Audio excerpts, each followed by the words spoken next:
ముఖ్యమైన అంశం ఇంకోటి ఉంటుందా? ఏం మాట్లాడినారు 5 గంటలు? కమిషన్ల గురించో పర్సంటేజ్ల గురించో హైకమాండ్కి పంపే మూటల గురించి మాట్లాడుకున్నారా? 400 టీఎంసీల గోదావరి జలాలను అక్రమంగా ఆంధ్రప్రదేశ్ ఏ అనుమతులు లేకుండా తరలించకపోతుంటే గుడ్లప్పగించుకొని చూస్తారా? సుప్రీంకోర్టుకు పోయి ఆపే బాధ్యత లేదా? కేంద్ర మంత్రి మీద ఒత్తిడి తేరా? నీతి ఆయోగ్ మీటింగ్ లో ముఖ్యమంత్రి ప్రధానమంత్రిని ఎందుకు ప్రశ్నించలేదు? మేము సూటిగా అడుగుతా ఉన్నాం. ఇంతకంటే ఇంపార్టెంట్ అంశం ఏముంటది? దీని మీద ఎందుకు స్పందించలేదో ఇవాళ ఉత్తమ్ కుమార్ రెడ్డి గారు సమాధానం చెప్పాలి. It's an important issue. 400 టీఎంసీల నీళ్లు ఇవాళ అక్రమంగా అపెక్స్ కమిటీ అనుమతి లేకుండా, అంతర్రాష్ట్ర అనుమతి లేకుండా, తెలంగాణ అనుమతి లేకుండా, గోదావరి ట్రిబ్యునల్ అనుమతి లేకుండా ఇలా రాత్రికి రాత్రి వాళ్ళు ప్రాజెక్టులు కట్టిపడేస్తున్నారు. దీని మీద ఎందుకు మీరు స్పందిస్తలేరు? అపెక్స్ కమిటీ కౌన్సిల్ పెట్టాలని ముఖ్యమంత్రి గారు ఎందుకు కేంద్ర మంత్రికి లేఖ రాయడం లేదు? ఎందుకు ముఖ్యమంత్రి గారు మౌనంగా ఉంటున్నారు? చంద్రబాబు నాయుడు అంటే మీకు ఎందుకు లాగులు దడుస్తున్నాయి? చంద్రబాబు నాయుడిని ఎదిరించే దమ్ము సత్తా మీకు లేదా?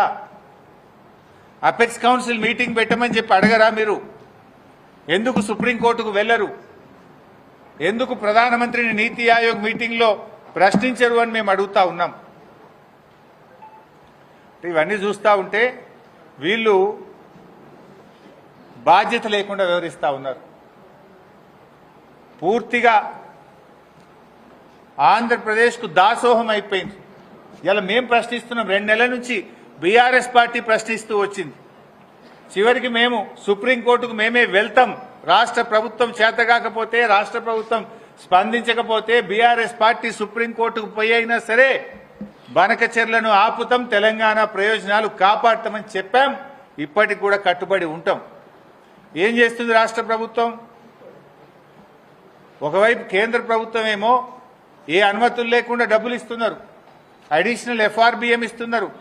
40,000 కోట్లు కేంద్ర ప్రభుత్వం ఇస్తామని చెప్తా ఉంటే ఈ రాష్ట్ర ప్రభుత్వం నిమ్మకు నీరెత్తినట్టుంది.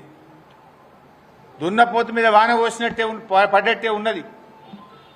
అంటే లేఖలు రాసి చేతులు దులుపుకుంటున్నాడు ఉత్తమ్ కుమార్ రెడ్డి. లేఖలు కాదు, అయితే ప్రశ్నించండి, నిలదీయండి, లేదంటే అఖిల పక్షాన్ని కేంద్ర ప్రభుత్వం దగ్గర తీసుకుపోండి, ధర్నా చేద్దాం పండి, జంతర్ మంతర్ కాడ అందరం కలిసి నిలదీయండి, సుప్రీంకోర్టు పోండి. ఎందుకు పోతలేరు? ఇంకేదో మాట్లాడుతున్నాడు.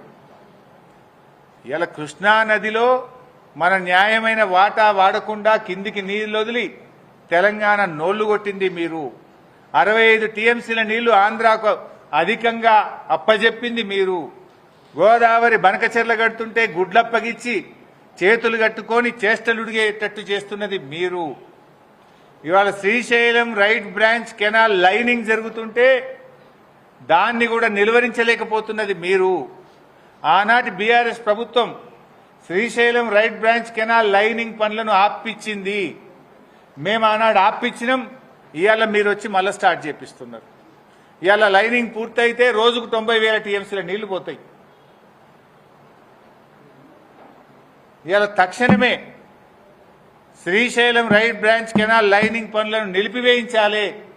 ట్రిబ్యునల్ దృష్టికి, సిడబ్ల్యూసీ దృష్టికి, కేంద్ర ప్రభుత్వం దృష్టికి తీసుకెళ్లాలి. అవసరమైతే కోర్టుకు వెళ్లాలని మేము ప్రభుత్వాన్ని డిమాండ్ చేస్తా ఉన్నాం. ఇవాళ బీజేపీ ఈ రాష్ట్రానికి అన్యాయం జరుగుతుంటే మన రాష్ట్ర బీజేపీ పెదవులు ఇప్పలేదు. ఇదేందో నాకు అర్థమైతలేదు. గోదావరి బనకచెర్ల మీద బీజేపీ పెదవులు ఎందుకు మూసుకుంటున్నది? చీటికి మాటికి ఒంటికాలి మీద లేసే బీజేపీ నాయకుల్లారా, బీజేపీ కేంద్ర మంత్రుల్లారా, గోదావరి బనకచెర్ల మీద మీ పెదవులు ఎందుకు మూసుకుంటున్నారు? తెలంగాణ నోరుగొట్టి అక్రమంగా తెలంగాణ నీళ్లను మళ్లించకపోయే ప్రయత్నం ఆంధ్రప్రదేశ్ చేస్తుంటే ఈ రాష్ట్రం నుంచి ఉన్న కేంద్ర మంత్రులు ఎందుకు స్పందించడం లేదు? ఇలా ఈ రాష్ట్ర ప్రయోజనాలు బీజేపీకి పట్టవా? ఇలా 3 విషయాలు చాలా ప్రధానంగా ఉన్నాయి. ఒకటి, గోదావరి బనకచెర్ల వల్ల శాశ్వతంగా గోదావరి జలాల్లో తెలంగాణ వాటా కోల్పోయే ప్రమాదం ఉంది. 2, Srisailam right branch canal lining ను తక్షణమే నిలిపివేయండి, దానికి ఏ అనుమతులు లేవు.